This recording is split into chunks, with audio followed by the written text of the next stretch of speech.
नमस्कार, जय हिंद साथियों। एक बार फिर से स्वागत है आपका मेरे यूट्यूब चैनल स्टडी विद सागर में। आशा करता हूँ आप सभी लोग अच्छे होंगे और आपकी तैयारी अच्छी चल रही होगी। देखिए, आज इस वीडियो में हम लोग मध्यकालीन भारत का इतिहास के कुछ महत्वपूर्ण क्वेश्चंस देखेंगे जो परीक्षाओं में बार-बार रिपीट होते हैं, ठीक है? तो देखिए, मिडीवल हिस्ट्री हमेशा से ही बच्चों के दिमाग में इसका थोड़ा-सा फोबिया रहता है कि मध्यकालीन इतिहास टफ माना जाता है, ठीक है?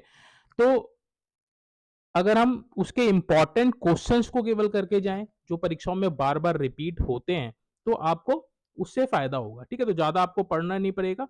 इम्पोर्टेंट क्वेश्चन जो हैं मध्यकालीन भारत के इतिहास के जो परीक्षाओं में बार-बार रिपीट होते हैं, तो आप उनका ही रिवीजन करके जाएँगे, तो आपको मध्यकालीन भारत के इतिहास से क्वेश्चन जो आएँगे, आप उनको ईज़िली सॉल्व कर पाएँगे, ठीक है? तो इसमें मध्यकालीन भारत के इतिहास के लगभग 50 एमसीक्यू जो बार-बार परीक्षाओं में रिपीट होते हुए आ रहे हैं, उनको हम लोग यहाँ पे देखने वाले हैं, ठीक है? तो वीडियो इम्पोर्टेंट है, वीडियो आप एंड तक ज़रूर देखिएगा, आपको आगे जितने भी आपके अपकमिंग एग्ज़ाम्स हैं, उसमें हेल्प मिलेगी, ठीक है? क्योंकि बच्चे भी कह रहे थे कि सर मध्यकालीन भारत के इतिहास के क्वेश्चंस करवा दीजिए, ठीक है? तो बिना देरी करे हम लोग स्टार्ट कर लेते हैं क्लास को पहले क्वेश्चन से, ठीक है? तो पहला क्वेश्चन है आपका, देखिए, दिल्ली सल्तनत के किस शासक ने सिजदा, जिसको बोला जाता था झुककर सलाम करना, और पैबोस यानी कि पाँव चूमना जैसे ईरानी रिवाजों की शुरुआत की थी? ठीक है? इंपॉर्टेंट क्वेश्चन है। इसका right answer option number B हो जाएगा, बलबन, ठीक है? तो बलबन दिल्ली दिल्ली सल्तनत का शासक था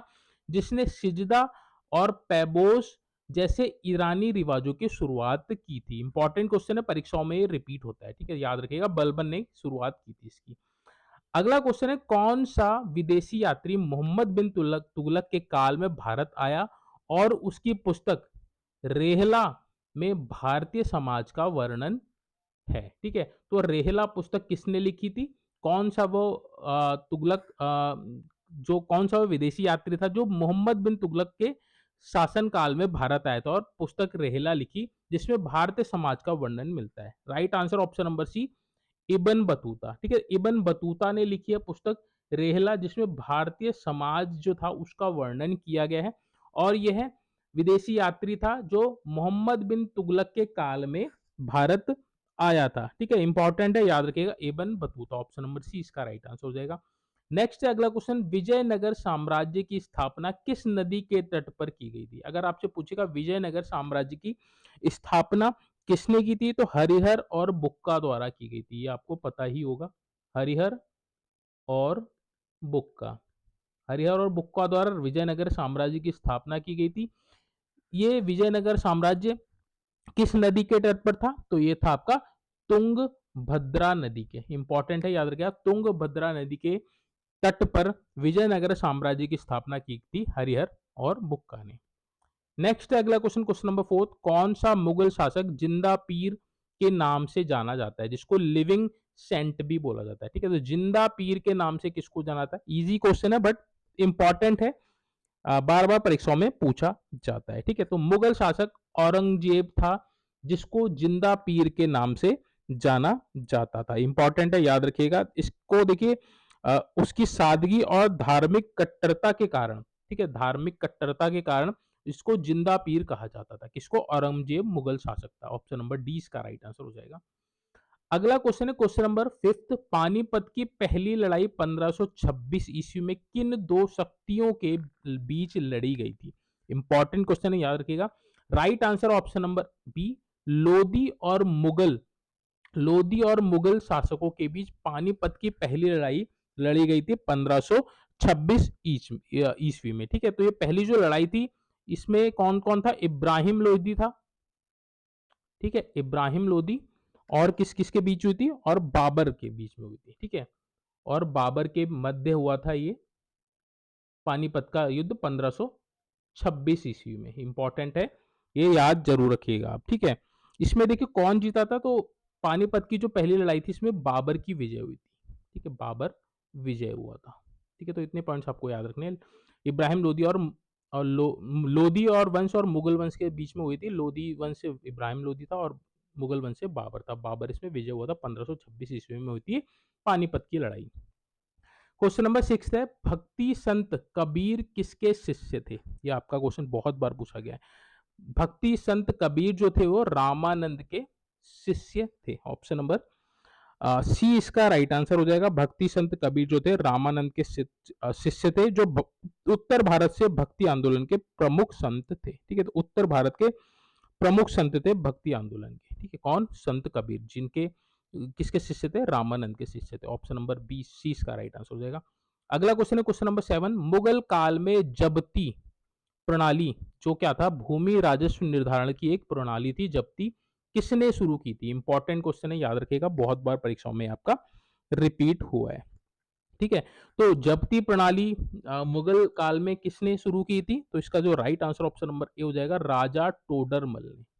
राजा टोडरमल ने भू राजस्व निर्धारण की जब्ती प्रणाली का शुरू की थी। ठीक है, जो टोडरमल था वो अकबर के कौन थे? वित्त मंत्री थे। ठीक है, टोडरमल कौन थे? मुगल शासन में वित्त मंत्री थे। ठीक है, तो वित्त से जितने भी मामले होते थे सारे राजा टोडरमल ही देखते थे। इन्होंने ही भू राजस्व निर्धारण के लिए जब्ती प्रणाली शुरू की थी। ऑप्शन नंबर ए इसका राइट आंसर हो जाएगा। अगला क्वेश्चन है क्वेश्चन नंबर 8। कुतुब मीनार का निर्माण कार्य किसने पूरा करवाया था? इंपॉर्टेंट क्वेश्चन है, याद रखिएगा। ये देखिए, अगर आपसे पूछेगा कुतुब मीनार के निर्माण की शुरुआत किसने करवाई थी, तो ये करवाई थी आपकी कुतुबुद्दीन ऐबक ने। कुतुबुद्दीन ऐबक, इसने शुरू करवाई थी। आपसे यहां पूछा है कि किसने इसको पूरा करवाया था। ठीक है, तो इसका जो right answer option number C हो जाएगा, इल्तुतमिश ने। इल्तुतमिश ने इसको पूरा करवाया था। ठीक है, तो पूरा करवाया करवाया पूछेगा तो इल्तुतमिश, और शुरू किसने करवाया था कुतुब मीनार का निर्माण? तो आपका कुतुबुद्दीन ऐबक ने। ठीक है, right answer option number C हो जाएगा। अगला क्वेश्चन है क्वेश्चन नंबर 9।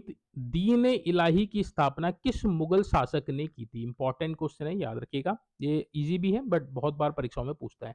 तो दीन इलाही किसने चलाया था? अकबर द्वारा चलाया गया था। अकबर ने दीन इलाही नामक क्या कराया था? धर्म की स्थापना कर की थी 1582 ईस्वी में। ठीक है, 1582 ईस्वी में चलाई थी। किसने? अकबर ने। ऑप्शन नंबर सी इसका राइट आंसर हो जाएगा। अगला क्वेश्चन है क्वेश्चन नंबर 10। 1938 ईस्वी में भारत पर किसने आक्रमण किया, जिसके बाद तुगल वंश का पतन शुरू हुआ था? ठीक है, तो 1398 ईस्वी में भारत पर किसने आक्रमण किया, जिसके बाद तुगल वंश का पतन शुरू हुआ था? Right answer option number C हो जाएगा, तैमूर ने। ठीक है, तैमूर ने 1938 ईस्वी में भारत पर आक्रमण किया था, जिसके बाद तुगलक वंश और दिल्ली सल्तनत का पतन शुरू हो गया था। ठीक है, तो right answer option number C हो जाएगा, तैमूर ने किया था आक्रमण। अगला क्वेश्चन है क्वेश्चन नंबर 11। मुगल काल में मनसबदारी प्रणाली किस शासक ने शुरू की थी? इंपॉर्टेंट क्वेश्चन है, ये भी आपको लगभग आता ही होगा। तो right answer option number B हो जाएगा, अकबर ने शुरू की थी मनसबदारी प्रणाली। ठीक है, मनसबदारी प्रणाली क्या थी? सेना और नागरिक प्रशासन का एक संयुक्त पद वर्गीकरण था।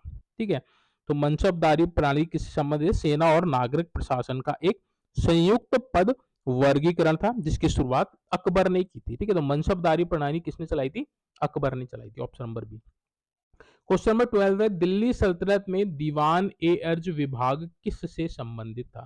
ठीक है, अगर आपसे पूछेगा दीवान ए मर्ज का संबंध किससे था, तो इसका right answer option number B हो जाएगा, सेना से। ठीक है, तो ये सेना विभाग था, दीवान ए अर्ज, मुगल काल में। ठीक है, ये आपका मिलिट्री डिपार्टमेंट हुआ करता था उस समय का, जिसका मुखिया आरिज ए मुमालकी हुआ करता था। ठीक है, इसका जो मुखिया हुआ करता तो आरिज ए मुमालिक। ठीक है, इसका मुखिया हुआ करता था इस विभाग का। ठीक है, तो सेना या फिर आपका मिलिट्री डिपार्टमेंट हुआ करता था दीवान ए अर्ज। Right answer option number B हो जाएगा। अगला क्वेश्चन है क्वेश्चन नंबर 13। ताजमहल का निर्माण किस मुगल शासक ने करवाया था? इजी क्वेश्चन है बट बहुत बार परीक्षाओं में ये पूछा जाता है। ताजमहल का निर्माण किसने करवाया था? तो शाहजहां ने करवाया था। ऑप्शन नंबर सी इसका राइट आंसर हो जाएगा। इसने अपनी पत्नी मुमताज महल की याद में आगरा का निर्माण करवा ताजमहल का निर्माण कराया था। कहाँ? आगरा में। ठीक है, आगरा में निर्माण करवाया था शाहजहां ने ताजमहल का। अगला क्वेश्चन है क्वेश्चन नंबर 14। किस चोल शासक ने गंगा के क्षेत्र को जीतकर गंगईकोंड चोल गंगई कोंडचोल की उपाधि धारण की थी? ठीक है, तो गंगा के क्षेत्र को जीतकर किस चोल शासक ने गंगई कोंडचोल की उपाधि धारण की थी? इसका right answer option number B हो जाएगा, राजेंद्र प्रथम। ठीक है, तो राजेंद्र प्रथम चोल शासक था जिसने गंगा के क्षेत्र को जीतकर गंगई कोंडचोल की उपाधि धारण की थी। Right answer option number B हो जाएगा। ठीक है, गंगाई कोंडचोल का मतलब क्या होता है? गंगा को जीतने वाला। ठीक है, इसका मतलब होता है गंगा को जीतने वाला, को जीतने वाला। कौन था? राजेंद्र प्रथम। ऑप्शन नंबर 20 का राइट आंसर। इंपॉर्टेंट क्वेश्चन है, याद रखिएगा। क्वेश्चन नंबर 15 है, विजयनगर साम्राज्य का प्रसिद्ध हम्पी किस नदी के तट पर स्थित है? ठीक है, तो विजयनगर साम्राज्य का प्रसिद्ध हम्पी मंदिर जो है आपका किस नदी के तट पर स्थित है? तो ये right answer option number B हो जाएगा, तुंगभद्र नदी के निकट पे आपका हम्पी। ठीक है, तो हम्पी आपका किसके निकट है? तुंगभद्र नदी के निकट के तट पर स्थित है, जो एक क्या है, विश्व धरोहर स्थल भी है। ठीक है, हम्पी जो है आपका प्रसिद्ध आपका विश्व विरासत में भी आता है। ठीक है, तो तुंगभद्र नदी के तट पर है। अगला क्वेश्चन है क्वेश्चन नंबर 16, अलाउद्दीन खिलजी द्वारा शुरू किए गए बाजार नियंत्रण प्रणाली का उद्देश्य क्या था? ठीक है, तो 16 का right answer option number B हो जाएगा, एक बड़ी और सस्ती सेना बनाए रखना इसका मुख्य उद्देश्य था, बाजार नियंत्रण प्रणाली का। ठीक है, तो एक बड़ी और सस्ती सेना बनाए रखना ताकि वह मंगोलों का मुकाबला कर सके। ठीक है, तो मंगोलों का मुकाबला करने के लिए उसने बाजार नियंत्रण प्रणाली शुरू की थी, जिसका मुख्य उद्देश्य एक बड़ी और सस्ती सेना बनाए रखना था। ठीक है, तो मंगोलों का विरोध और या फिर उनका सामना करने के लिए। ऑप्शन नंबर 20 का राइट आंसर हो जाएगा। अगला क्वेश्चन है क्वेश्चन नंबर 17, सूफी संत निजामुद्दीन औलिया किस सूफी संप्रदाय से संबंधित थे? इंपॉर्टेंट क्वेश्चन है, right answer option number B हो जाएगा, चिश्ती सूफी संप्रदाय से संबंधित है आपके सूफी संत निजामुद्दीन औलिया। ठीक है, तो सूफी संप्रदाय से संबंधित है, इंपॉर्टेंट है, याद रखिएगा, चिश्ती। अगला क्वेश्चन है, अगला क्वेश्चन क्वेश्चन नंबर 18, वह कौन सा मुगल शासक था जिसने पुर्तगालियों की मदद से समुद्री तट पर हुगली में कारखाने और व्यापारिक के केंद्र स्थापित किए? ठीक है, तो कौन सा मुगल शासक था जिनने जिसने पुर्तगालियों की मदद से समुद्री तट पर हुगली में कारखाने और व्यापारिक के केंद्र स्थापित किए थे? इसका right answer option number C हो जाएगा, शाहजहां था। ठीक है, तो शाहजहां मुगल शासक था जिसने किसकी मदद ली थी? पुर्तगालियों की मदद ली थी और हुगली में कारखाने और व्यापारिक केंद्र स्थापित किए थे। इंपॉर्टेंट क्वेश्चन है, याद रखिएगा, ऑप्शन नंबर सी। आगे बढ़ते हैं, अगला क्वेश्चन क्वेश्चन नंबर 19 है आपका, किस मुगल शासक के काल को हिंदी साहित्य का स्वर्ण युग कहा जाता है? इंपॉर्टेंट क्वेश्चन है, याद रखिएगा ये भी। इसका right answer option number B, Akbar को हिंदी साहित्य का स्वर्ण युग, अकबर का जो कार्यकाल था उस शासन को उस शासन के काल को हिंदी साहित्य का स्वर्ण युग कहा जाता है। इंपॉर्टेंट है, याद रखिएगा, क्योंकि देखिए इसने उस समय तुलसीदास और सूरदास जैसे महान कवि हुआ करते थे जिनका हिंदी साहित्य में बहुत ही अतुल्य योगदान है। ठीक है, तो अकबर अकबर के का ही वह शासन काल था जिसमें तुलसीदास और कबीरदास जैसे साहित्यकार थे। ठीक है, इसलिए उसके काल को हिंदी साहित्य का स्वर्ण युग कहा जाता है। नेक्स्ट है क्वेश्चन नंबर 20, किस लड़ाई के बाद शेरशाह सूरी ने हुमायूं को हराकर सूर्यवंश की स्थापना की थी? ठीक है, तो शेरशाह सूरी ने किसको हराया? हुमायूं को हराया। किस युद्ध में हराया? तो ये आपसे पूछा है, जिसके बाद उसने सूर्यवंश की स्थापना की थी। Right answer option number C हो जाएगा, चौसा का युद्ध 1539 में हुआ था। किस किस के मध्य? शेरशाह सूरी प्लस किसके मध्य हुआ था? हुमायूं के मध्य हुआ था। ठीक है, कौन सा युद्ध हुआ था? तो चौसा की लड़ाई हुई थी। चौसा की लड़ाई 1539 में हुई थी। इसके बाद शेरशाह सूरी ने किसको हराया? हुमायूं को हराया और सूर्यवंश की स्थापना की थी। ठीक है, इंपॉर्टेंट है, याद रखिएगा, चौसा का युद्ध 1539 में हुई थी। ठीक है, आगे बढ़ते हैं, अगला क्वेश्चन देख लेते हैं। क्वेश्चन नंबर 21 है आपका, किस दिल्ली सुल्तान ने अलाई दरवाजा का निर्माण करवाया, जो इस्लामिक वास्तुकला का एक उत्कृष्ट उदाहरण है? ठीक है, तो अलाई दरवाजा का निर्माण किस दिल्ली सल्तनत के शासक ने करवाया था? इसका जो right answer option number B हो जाएगा, अलाउद्दीन खिलजी। अलाउद्दीन खिलजी ने करवाया था अलाई दरवाजे का निर्माण। ठीक है, ये अलाई दरवाजा कहाँ है आपका? ये अलाई दरवाजा जो है आपका ये आपका अलाई दरवाजा कुतुब मीनार जहाँ पे है वहीं पे उसी परिसर में अलाई दरवाजा दरवाजा भी है, ठीक है, जिसका निर्माण अलाउद्दीन खिलजी ने करवाया था। नेक्स्ट है आपका अगला क्वेश्चन, क्वेश्चन नंबर 22, मुगल काल में पिएत्रा ड्यूरा, पिएत्रा डूरा शब्द किस से संबंधित संदर्भित था? इंपॉर्टेंट क्वेश्चन है, याद रखिएगा। मुगल काल में पिएत्रा ड्यूरा किसको कहा जाता था?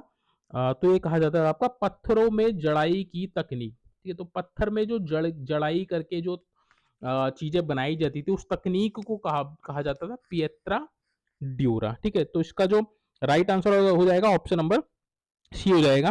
पिएत्राडूरा शब्द पत्थरों में की जाने वाली जड़ाई की तकनीक को संदर्भित करता है जिसमें कीमती पत्थरों में संगमरमर को जड़ा जाता था, ठीक है।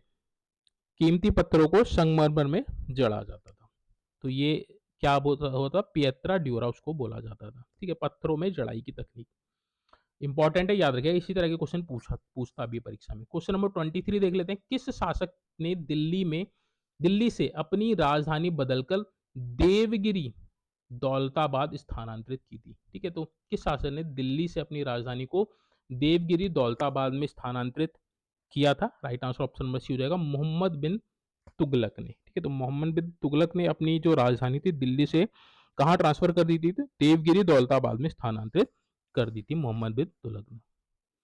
क्वेश्चन नंबर 24 है, भक्ति आंदोलन के संत शंकर देव मुख्य रूप से किस क्षेत्र से संबंधित थे? ठीक है, तो 24 का right answer option number C हो जाएगा, असम से संबंधित थे। असम के थे शंकर देव, जो भक्ति आंदोलन के प्रमुख वो थे, संत थे, ठीक है, असम से। नेक्स्ट है अगला question, question number 25 important question है। किस मुगल शासक के शासन काल में चित्रकला, जिसको पेंटिंग बोला जाता है, अपने चरम पर पहुंची, जिसे चित्रकला का स्वर्ण युग कहा जाता है? ये भी इंपॉर्टेंट है, याद रखिएगा। ऑप्शन नंबर 20 का राइट आंसर हो जाएगा। जहांगीर का जो कार्यकाल था मुगल शासक के शासनकाल में, उसको चित्रकला का स्वर्ण युग कहा जाता है। खुद भी वह बहुत ही एक अच्छे चित्रकार हुआ करते थे, ठीक है, इसलिए उनके कार्यकाल को, शासनकाल को चित्रकला का स्वर्ण युग कहा जाता है। किसको? जहांगीर के कार्यकाल को, ठीक है। क्वेश्चन नंबर 26 है, किस लोधी सुल्तान ने अपनी राजधानी दिल्ली से आगरा स्थानांतरित की और इस शहर की स्थापना का श्रेय उसे दिया जाता है? इंपॉर्टेंट क्वेश्चन है, याद रखिएगा। पूछता है कि आगरा शहर की स्थापना किसने की थी, या फिर दिल्ली से अपनी राजधानी को आगरा किसने स्थानांतरित किया था? सिकंदर लोधी ने, ठीक है। तो सिकंदर लोधी इसका राइट आंसर हो जाएगा। इंपॉर्टेंट क्वेश्चन है, याद रखिएगा। आगे बढ़ते हैं, अगला क्वेश्चन, क्वेश्चन नंबर 27 है, मुगल काल में जागीरदारी संकट सबसे पहले किस शासक के शासनकाल में स्पष्ट रूप से दिखाई देता है? ठीक है, तो जागीरदारी संकट सबसे पहले किस शासक के शासनकाल में स्पष्ट रूप से दिखाई देता है? इसका right answer option number B हो जाएगा, शाहजहां के कार्यकाल में, ठीक है। तो शाहजहां का जो शासनकाल था उसमें जागीरदारी पे सबसे पहले संकट आया था, ठीक है, इसलिए उसको बोला जाता है, ठीक है। तो 27 का जो राइट आंसर हो जाएगा, 27 का right answer option number B हो जाएगा। आगे बढ़ते हैं, अगला क्वेश्चन, क्वेश्चन नंबर 28 है, दिल्ली सल्तनत की पहली और एकमात्र महिला शासक कौन थी? ये इंपॉर्टेंट है, बहुत बार परीक्षाओं में रिपीट भी हुआ है। Right answer option number C हो जाएगा, रजिया सुल्तान पहली और एकमात्र महिला शासक थी दिल्ली सल्तनत की, ठीक है। ऑप्शन नंबर सी इसका राइट आंसर हो जाएगा, ठीक है। ये जो रजिया सुल्तान थी वो कौन थी? इल्तुतमिश की बेटी थी, ठीक है। तो रजिया सुल्तान थी किसकी बेटी थी? इल्तुतमिश की, इल्तुतमिश की बेटी थी, ठीक है। और ये पहली और एकमात्र महिला शासक थी दिल्ली सल्तनत की। अगला क्वेश्चन है क्वेश्चन नंबर 29, बहमनी राज्य का संस्थापक कौन था जिसने विजयनगर साम्राज्य के साथ लगातार संघर्ष किया? ठीक है, तो बहमनी साम्राज्य का संस्थापक कौन था? तो ये थे अलाउद्दीन हसन बहमन शाह, ठीक है। ऑप्शन नंबर 20 का राइट आंसर हो जाएगा, अलाउद्दीन हसन बहमन शाह बहमनी साम्राज्य के संस्थापक थे, जिसने 1347 ईस्वी में विजयनगर के साथ इसकी जो स्थापना थी बहमनी राज्य की 1347 में की थी अलाउद्दीन हसन बहमन शाह ने, जिनका लगातार संघर्ष रहा किससे? विजयनगर साम्राज्य से, ठीक है। तो right answer option number B हो जाएगा, बहमनी राज्य के संस्थापक अलाउद्दीन हसन अलाउद्दीन हसन बहमन शाह, ठीक है। क्वेश्चन नंबर 30 देख लेते हैं, किस चोल शासक के शासन काल में स्थानीय स्वशासन अपने चरम पर था, जिसका उल्लेख उत्तरामरु अभिलेख में है। इंपॉर्टेंट है, याद रखिएगा। तो स्थानीय स्वशासन किस चोल शासक के शासन काल में अपने चरम पर था? ठीक है, तो इसका जो right answer option number C हो जाएगा, परांतका फर्स्ट। ठीक है, परांतका फर्स्ट कौन था? तो परांतका फर्स्ट आपका चोल शासक था, जिसके शासनकाल में स्थानीय स्वशासन अपने चरम पर था, और इसका जो उल्लेख मिलता है वो उत्तरामरु अभिलेख में भी मिलता है। ठीक है, तो ये भी आप याद रखिएगा। ऑप्शन नंबर सी इसका राइट आंसर हो जाएगा। क्वेश्चन नंबर 31 है आपका, किस शासक ने किसानों के लिए तकावी ऋण, जिसको एग्रीकल्चर लोन भी बोला जाता है, ठीक है, तो तकावी ऋण का मतलब क्या है? एग्रीकल्चर लोन या फिर कृषि लोन की शुरुआत की, जिसके बाद फिरोज शाह तुगलक ने माफ कर दिया था। ठीक है, तो इसका जो राइट आंसर 31 का right answer option number C हो जाएगा, मोहम्मद बिन तुगलक। ठीक है, तो मोहम्मद बिन तुगलक ने किसानों के लिए तकावी ऋण की शुरुआत की, जिसके बाद फिरोज शाह तुगलक ने माफ कर दिया। ऑप्शन नंबर सी इसका राइट आंसर हो जाएगा। आगे बढ़ते हैं, अगला क्वेश्चन, क्वेश्चन नंबर 32 है, तुलसीदास जिन्होंने रामचरित मानस की रचना की, किस मुगल शासक के समकालीन थे? ये इंपॉर्टेंट है। ठीक है, 32 का जो right answer option number C हो जाएगा, अकबर। अकबर के समकालीन थे आपके कौन? तुलसीदास, जिन्होंने रामचरित मानस की रचना की थी। ठीक है, अकबर के समकालीन थे। ऑप्शन नंबर सी इसका राइट आंसर हो जाएगा। ये क्वेश्चन पूछता है परीक्षा में। ठीक है, क्वेश्चन नंबर 33 है, भक्ति आंदोलन के संत गुरु नानक का जन्म स्थान ननकाना साहिब अब कहाँ स्थित है? ठीक है, तो गुरु नानक का जन्म कहाँ हुआ था? ननकाना साहिब में हुआ था। ये ननकाना साहिब अब कहाँ पर स्थित है, ये आपसे पूछा है। ठीक है, तो right answer option number B हो जाएगा, पाकिस्तान का जो पंजाब प्रांत है वहां पर है आपका ये ननकाना साहिब, जहां पे गुरु नानक जी का जन्म हुआ था। ठीक है, तो भक्ति आंदोलन के संत थे गुरु नानक जी, जिनका जन्म ननकाना साहिब, जो अब पाकिस्तान के पंजाब प्रांत में स्थित है। ऑप्शन नंबर 20 का राइट आंसर हो जाएगा। आगे बढ़ते हैं, अगला क्वेश्चन, क्वेश्चन नंबर 34 है, मुगल काल में मीर बख्शी का पद किस विभाग से संबंधित था? ये आपका मोस्ट इंपॉर्टेंट क्वेश्चन, आप इसको देख सकते हैं। तो मुगल काल में जो मीर बख्शी पद था वो सैन्य प्रशासन और मनसबदारी विभाग से संबंधित था। सैन्य प्रशासन और मनसबदारी विभाग से संबंधित है। ऑप्शन नंबर 20 का राइट आंसर हो जाएगा। तो यानी कि सेना का एक पद था आपका मीर बख्शी। ठीक है, जो आपका सैन्य प्रशासन और मनसबदारी विभाग से संबंधित था। इंपॉर्टेंट है, परीक्षा में पूछता है। क्वेश्चन नंबर 35 है, किस शासक ने खालसा भूमि को सीधे केंद्र सरकार के नियंत्रण में रखने की नीति अपनाई, जिससे जागीरदारी प्रथा कमजोर हुई? ठीक है, तो खालसा भूमि जो हुआ करती थी उसको सीधे केंद्र सरकार के नियंत्रण में रखने की नीति अपनाई, जिसे जिससे क्या हुआ कि जागीरदारी प्रथा जो हुई वो आपकी कमजोर हुई। तो कौन सा शासक था जिसने खालसा भूमि को केंद्र सरकार को दिया? अलाउद्दीन खिलजी ने। ठीक है, तो right answer option number B हो जाएगा, अलाउद्दीन खिलजी ने खालसा भूमि जो हुआ करती थी उसका नियंत्रण सीधे केंद्र सरकार को दे दिया। इससे क्या होगा कि जागीरदार प्रथा जो थी वो आपकी कमजोर होने लग गई। ठीक है, इंपॉर्टेंट है, याद रखिएगा, अलाउद्दीन खिलजी। आगे बढ़ते हैं, अगला क्वेश्चन, क्वेश्चन नंबर 36 है आपका, किस मुगल किस मुगल वास्तुकला में दोहरी गुंबद, ये इंपॉर्टेंट है, डबल डोम की शैली पहली बार अपनाई गई? ठीक है, तो किस मुगल वास्तुकला में दोहरी गुंबद की शैली पहली बार दिखाई दी थी? तो इसका जो right answer option number A हो जाएगा, हुमायूं का मकबरा। ठीक है, तो हुमायूं का जो मकबरा बना है उसमें देखिए दोहरी गुंबद का प्रयोग किया गया। दोहरी गुंबद की जो शैली है उसका पहली बार प्रयोग किया गया है आपका हुमायूं के मकबरे में। ऑप्शन नंबर ए इसका राइट आंसर हो जाएगा। क्वेश्चन नंबर 37 आपका, विजयनगर साम्राज्य के कृष्णदेव राय किस वंश से संबंधित थे? इंपॉर्टेंट क्वेश्चन है, याद रखिएगा। ठीक है, तो विजयनगर साम्राज्य के जो कृष्णदेव राय थे वो तुलव वंश से संबंधित थे। किससे? तुलव वंश से। तो ऑप्शन नंबर सी इसका राइट आंसर हो जाएगा। कृष्णदेव राय तुलव वंश से संबंधित थे, जिनके शासनकाल को तेलुगु साहित्य का स्वर्ण युग भी कहा जाता है। ठीक है, तो कृष्णदेव राय का जो कार्यकाल है उनको तेलुगु तेलुगु साहित्य का स्वर्ण युग भी कहा जाता है। साहित्य का स्वर्ण युग अगर आपसे पूछेगा कि किसके कार्यकाल को कहा जाता है तो कृष्णदेव राय के कार्यकाल को कहा जाता है। ठीक है, ये तुलव वंश से संबंधित थे। आगे बढ़ते हैं, अगला क्वेश्चन, क्वेश्चन नंबर 38 है, मध्यकालीन भारत में एकता शब्द का अर्थ क्या है? ये आपका मोस्ट इंपॉर्टेंट है। एकता बहुत बार आपसे परीक्षाओं में पूछा गया है, ठीक है। तो एकता का मतलब क्या होता है? एकता शब्द सैन्य अधिकारियों या महत्वपूर्ण व्यक्तियों को वेतन के बदले भूमि अनुदान देने की प्रथा को कहा जाता था। यानी कि जो मध्यकालीन भारत में जो सैन्य अधिकारी हुआ करते थे, उनको वेतन के बदले क्या दिया जाता था? भूमि अनुदान में दे दी जाती थी, ठीक है। तो right answer option number C B हो जाएगा, सैन्य अधिकारियों को दिया गया भूमि अनुदान से अनुदान है आपका क्या?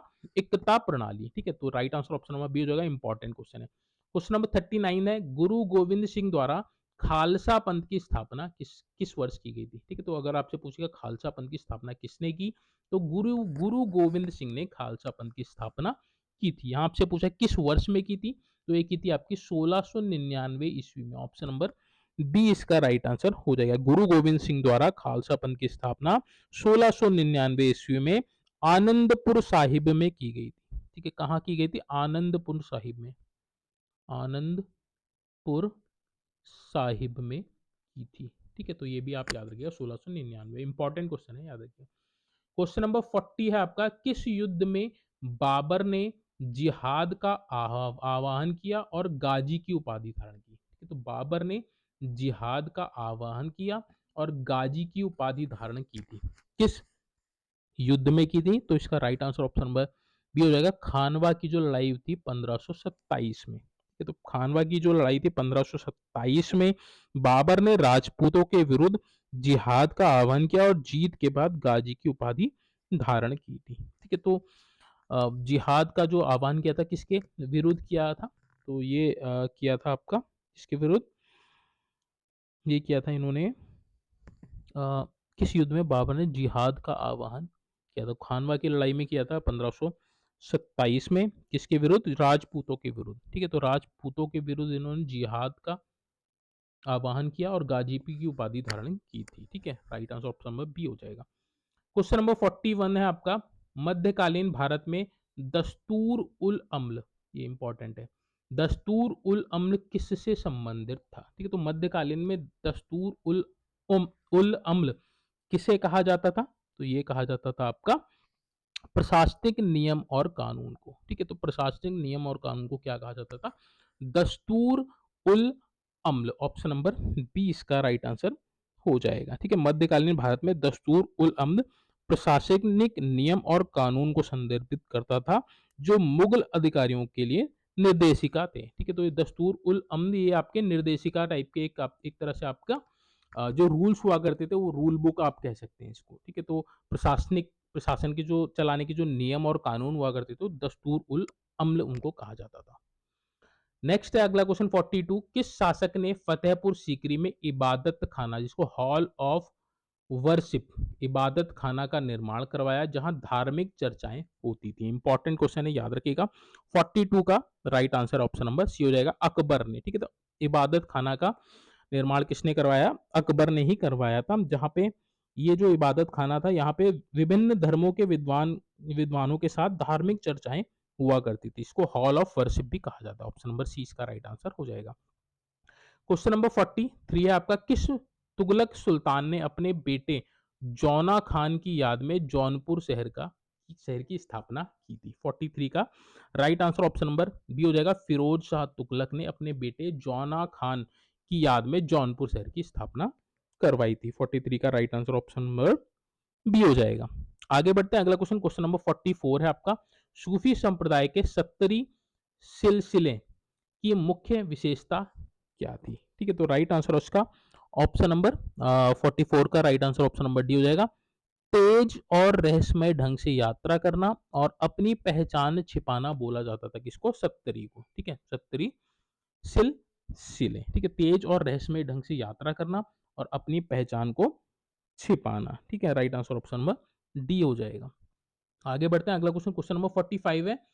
45, बहमनी साम्राज्य की राजधानी कहाँ थी? ठीक है, तो राइट आंसर इसका ऑप्शन नंबर सी हो जाएगा, गुलबर्गा एहसानाबाद में थी बहमनी साम्राज्य की राजधानी, ठीक है।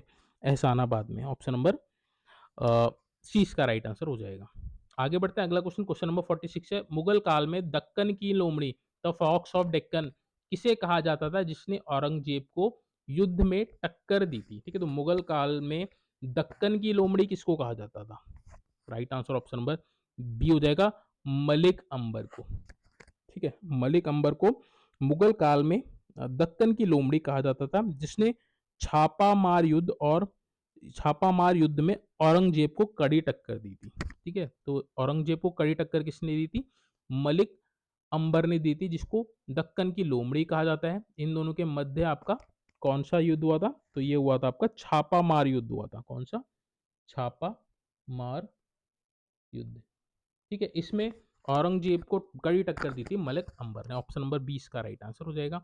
क्वेश्चन नंबर 47 है आपका, किस तुगलक सल्तनत ने किस तुगलक सुल्तान ने सरकारी खर्च पर हज यात्रा शुरू की और नहरों का एक विशाल निर्माण नेटवर्क बनाया था? ये इंपॉर्टेंट है। ठीक है, किस तुगलक सुल्तान ने सरकारी खर्च पर हज यात्रा शुरू की और नहरों का एक विशाल नेटवर्क बनवाया था? ये परीक्षाओं में बार बार रिपीट भी हुआ है। इसका right answer option number C हो जाएगा, फिरोज शाह तुगलक ने। ठीक है, तो फिरोज शाह तुगलक ने सरकारी खर्चे पर हज यात्रा शुरू की और नहरों का नेटवर्क, एक विशाल नेटवर्क बनाया था। ठीक है, right answer option number C हो जाएगा इसका। तुगलक सुल्तान था कौन? फिरोज शाह तुगलक। नेक्स्ट है आपका 48, हुमायूं नामा की रचना किसने की थी? इंपॉर्टेंट है, इजी क्वेश्चन है बट रिपीट होता है। गुलबदन बेगम ने हुमायूं नामा की रचना की थी। ठीक है, गुलबदन बेगम कौन थी? बाबर की बेटी और हुमायूं की बहन थी। ठीक है, गुलबदन बेगम कौन थी? बाबर की बेटी थी। ठीक है, बाबर की बेटी थी गुलबदन बेगम, जिसमें हुमायूं नामा की रचना की थी।